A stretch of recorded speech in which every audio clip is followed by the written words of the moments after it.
بسم الله الرحمن الرحيم. ازيكم يا احلى اخوات في الدنيا؟ عاملين ايه؟ وحشتوني قوي قوي من الفيديو اللي فات. يا رب كلكم تكونوا بالف خير ان شاء الله.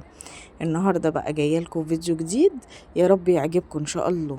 النهارده بقى نعمل حاجه حلوه كده وحاجه سريعه وحاجه الصراحه مش واخده حقها خالص، ورغم ان هي الصراحه في منتهى الجمال وطعمها كده حاجه وهم. هنعمل النهاردة مع بعض الباستا فلورا. دي حاجة كده، ولا هي كيكة ولا هي بسكوت. بس بصراحة طعمها كده في منتهى الجمال. عندي كده أول حاجة نقول اللهم صل وسلم وبارك على سيدنا محمد. عندي نص كوباية سمنة على زيت. نص كوباية سمنة على زيت أو زبدة على زيت. أنا هنا كنت حاطة زبدة على زيت و... وكوباية الا ربع سكر بودرة. سكر بودرة، لو عندك سكر ناعم، مش السكر اللي هو بتاع التومين اللي هو الخشن ده، لا السكر الناعم الابيض الناعم عادي هينفع. هنا السمنة الزبدة كنت مطلعاها من التلاجة بقالها شوية، بس كانت لسه ناشفة. طبعا قعدت اعمل فيها في المضرب. انتوا عارفين ان الجو برد الايام دي، فايه الحاجة مش بتفك بسرعة. فقعدت اضرب فيها طبعا بالمضرب زي ما انتوا شايفين كده، اضرب في المضرب لحد لما يبقى قوامها كريمي. كل اللي في المضرب ده هينزل، بس ايه مع الضرب، يعني احنا نفضل نضرب كده بالمضرب. هي مش بتاخد وقت خالص، هو الموضوع كله ما بيكملش دقيقتين، ما بيكملش دقيقة او نص. مش بتاخد وقت خالص، وهتلاقيها قوامها بقى كريمي. اول ما تفضلي تضربي فيها كده تلاقيها قوامها بقى كريمي معاكي خالص. تبتدي تنزلي بالبيض. طبعا انا هنا عماله اضرب فيها علشان خاطر هي كانت ناشفه شويه، فدخلت جوه المضرب الزبده والسكر. فطبعا انا هفضل اضرب فيها كده لحد لما القوام بتاعها تشوفوه يبقى كريمي خالص. نبتدي ننزل معانا بالبيض. احنا معانا بيضتين، هننزل ببيضايه ومعاها شويه فانيليا.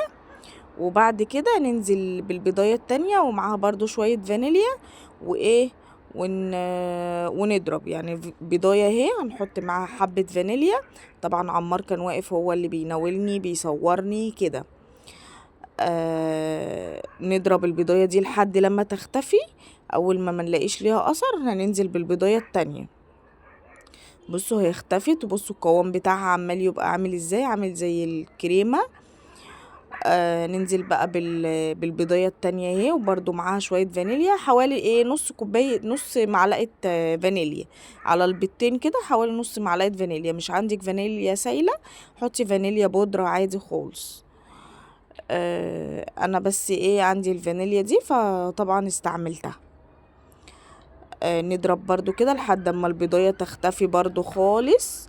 بصوا ما نلاقيش قوام خالص للبضاية، ما نلاقيش ليها اي شكل ولا اي لون. نبتدي بقى ننزل بالدقيق بتاعنا. بصوا القوام بتاعها بقى عامل زي الكيكة كده، زي القوام بتاع الكيكة. هنبتدي دلوقتي ننزل بالدقيق. عندنا كوبايتين ونص دقيق، انا نخلاهم وحطاهم في الكوباية كده عشان اعايرهم. كوبايتين ونص، هنزل بكوبايتين وهنخلي النص دول نص كوباية، هنخليهم لحد لما نعجن دي كده ونشوف هنحتاج النص كوباية ولا لا. طبعا انا هحتاج معايا النص كوباية، بس بس بعد ما يعني اقلب ده. عندنا هنا معلقة بيكنج باودر، بس معلقة صغننة، معلقة بيكنج باودر صغننة. ننزل بيها كده ونقوم نقلب بقى. نقلب دي، عايزه تقلبي بالسباتيولا، عايزه تقلبي بايدك، عايزه تقلبي زي ما تقلبي. المهم ان احنا نقلب كل ده ندخله في قلب بعضه كده. وبعد كده نقوم هنلاقي نفسنا محتاجين النص كوبايه التاني هنحطه، مش محتاجينه خلاص. ممكن تحتاجي منه معلقه، ممكن تحتاجي منه معلقتين، حسب الدقيق بتاعنا. ماشي اهو. هقلب طبعا بايديا بقى علشان خاطر الاسباتيولا كده مش عارفه تلم ده كله، فهقلب طبعا بايديا كده. احنا مش بنعجن، احنا بنقلب بطراطيف صوابعنا كده علشان ندخل بس كل المواد السايلة في الدقيق. قلبت كله كده اهو زي ما انتوا شايفين. طبعا هحتاج باقي الدقيق علشان خاطر لسه ملزقه. بصوا لسه ملزقه في ايدي اهي. هنحط باقي ايه نص الكوبايه. خلصنا كده نص الكوبايه كلها، يعني خدوا معايا كوبايتين ونص دقيق. هو في الغالب بتاخد الكوبايتين ونص دقيق. هنعمل ايه دلوقتي؟ هنجيب صينيه مدهونه، حته سمنه او حته زبده او حبه زيت زي ما تحبي. انا حطيت هنا معلقه سمنه كده، كنت مسيحه سمنه بلدي وركناها كده، كنت لسه مسيحاها. زي ما انتوا شايفين. بصوا هنقسم بقى القوام ده. هناخد ايه؟ هناخد العجينه دي هنقسمها تلتين وتلت، يعني تلتين في ايد دي وتلت في الايد دي. التلت اللي في الايدينا التلتين هنحطهم في الصينية وهنفردهم. التلت التاني ده هنحطه في الفريزر. مش عايزة تحطيه في الفريزر يبقى اعملي زي ما انا عملت بالظبط. عايزة تحطيه في الفريزر وتصبري عليه 10 دقايق ربع ساعة، ماشي. مش عايزة اعملي زي ما انا عملت. احنا هنفرد التلتين دولت، هنفردهم في الصينية كده خالص، ونعمل ليها حافة كده علشان لما نحط المربى ما تلزقش في الصينية وتتحرق وتعمل لنا ايه طعم مش حلو. اديني اهو فردتها خالص، وبصوا عامله حافه كده، عامله حرف كده علشان لما احط المربى ما تجيش في حرف الصينيه وتتحرق وتعمل لنا ايه طعم مش حلو. وهنجيب الشوكه دلوقتي نخرمها، نخرم بالشوكه كده علشان ايه ما تقبش من النص ولا حاجه، زي ما بنعمل البيتزا. ماشي، هنعمل كده اهو. خرمناها خالص، خرمها كلها خالص كده. وبعد كده ايه هننزل بالمربى. هي في الغالب بتحتاج مربى فراولة، يعني الاحلى بتبقى بالمربى الفراولة. مش عندك مربى فراولة اي نوع اي نوع مربى عندك. انا عندي هنا كان عندي مربى مشمش، حطيت مربى مشمش. عندك مربى تين حطي مربى تين، عندك مربى فراولة حطي مربى فراولة. المربى اي نوع عندك حطيه، بس هي بتبقى احلى بالمربى الفراولة.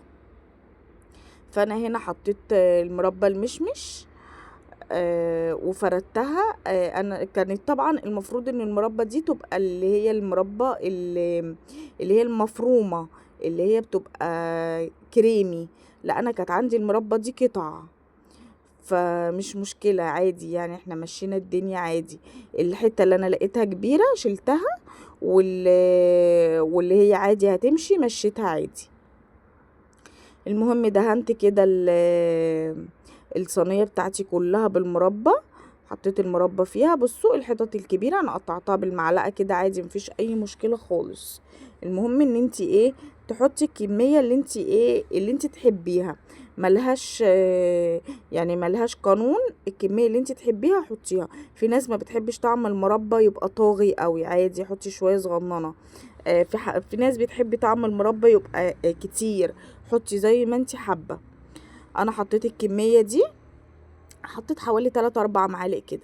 وايه التلت بقى اللي باقي معانا حطيت عليه ايه معلقتين.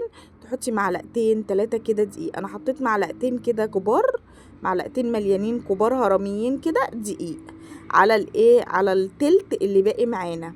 وفرمته كده. اول ما تحطي عليه الدقيق هتلاقيه ايه بيتفرم معاكي كده وبيفرول. احنا عايزين الفرولة دي. بصوا عايزينه يبقى مفرول كده. لو حطيتيه في الفريزر بقى وقعدتي استنيتيه حوالي ربع ساعة كده، تجيبي المبشرة تبشريه كده هينشف معاكي. لما يتحط في الفريزر تجيبي المبشرة وتبشريه على الوش. برضو هيبقى حلو وجميل وكل حاجة.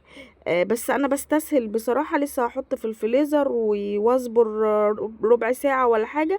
لا انا بستسهل كده، احط عليها معلقتين دقيق وايه ورشها على الوش. تلاقيها فرولت كده تقومي رشها بقى ايه على الوش، تداري بيها المربى دي كلها علشان المربى ما تتحرقش لما تدخل الفرن.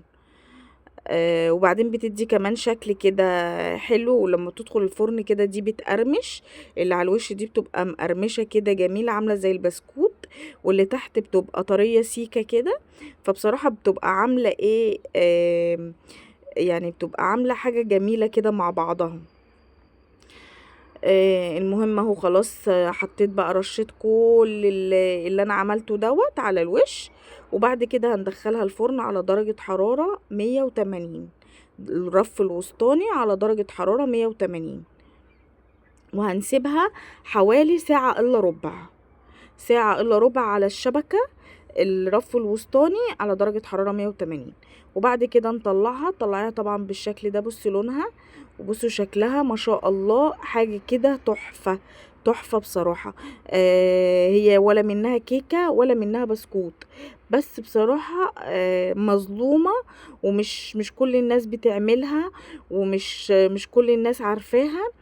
فبس هي عايزه اقول لكم والله العظيم ان هي حاجه كده حلوه، تاكليها بالليل كده مع كوبايه شاي بلبن، مع كوبايه القهوه، حاجه كده تحفه، تحفه. وكمان مكوناتها سهله قوي، مكوناتها مش كتير. يعني ايه، بيض ودقيق وسمنه او زبده او زيت. على فكرة مش ليها اي مقدار، عادي. عايزة تحطي سمنة، عايزة تحطي زبدة، عايزة تحطي زيت. في ناس بتعملها بالزيت، الناس اللي اخواتنا المسيحيين، لما بيكونوا صايمين بيعملوها بالزيت عادي خالص. بس احنا عشان عندنا طبعا زبدة، عندنا سمنة، فبنعزز الطعم شوية. فهي الصراحة حاجة في منتهى الجمال، جربوها وغيروا من الكيكة شوية ومن الحلويات طبعا اللي احنا كنا طالعين من رمضان واكلينها، وطالعين من العيد طبعا الكحك والبسكوت. فطبعا قلنا بقى نغير الكحك والبسكوت والكنافة، فقلنا بقى نعمل حاجة جديدة كده. قولوا لي ايه رأيكم في الكومنتات، وما تنسونيش باللايك بتاعكم الجميل والاشتراك بتاعكم، علشان القناة بصراحة ما فيش مشاهدات خالص الايام دي. فقلت بقى ايه، اعمل معاكم الحاجة السهلة السريعة دي، حاجة سهلة وسريعة ما بتاخدش اي وقت خالص. هي التسوية بتاعتها بس اللي ايه، اللي ممكن تأخرك شوية. بصوا كمان، بصوا هي عاملة ازاي، ولا هي عالية زي الكيكة، ولا هي بسكوت رقيق، لا حاجة كده تحفة بصراحة. ولا ناشفة ولا طرية. يعني مش عارفة اوصف لكم، بس اللي انا عارفة اقوله لكم ان هي بجد حاجة طعمها في منتهى الجمال. مش مسكرة، ومش دلعة زي البسكوت، ومش مسكرة زي الكيكة. لا، دي حاجة كده ما بين الاتنين، ما بين الكيكة وما بين البسكوت. بصوا الجمال، بصوا وبصوا كمان علوها، يعني هي مش سميكة. بصوا لونها من تحت عامل ازاي. طبعا احنا ما بنحطهاش على الشواية، لان هي الساعة الا ربع او نص ساعة في الفرن كفيلة بان هي تخلي لك لونها من على الوش كده.